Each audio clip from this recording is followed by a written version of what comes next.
गणपती बाप्पांच्या 4 हातात नक्की काय आहे? हे 4 हात आपल्या आयुष्यातले खूप महत्त्वाचे धडे शिकवतात.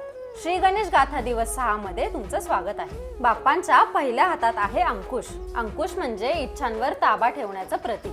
आपलं मन व शरीर अनियंत्रित इच्छांपासून दूर राहावं ही शिकवण देतं. दुसऱ्या हातात आहे पाश म्हणजे बंधन किंवा नियंत्रण. जीवनात संयम आणि नियम पाळणं गरजेचं आहे, जेणेकरून आपण आपले जीवन समतोल ठेवू शकतो, हेच ते दर्शवतं. तिसऱ्या हातात आहे मोदक म्हणजे आनंद आणि समाधान. हा आनंद फक्त बाह्य सुखांमध्ये नाही, तर आंतरिक शांती आणि समाधान मिळवल्यावरच खरी श्रीमंती प्राप्त होते, हे बाप्पा दर्शवतात.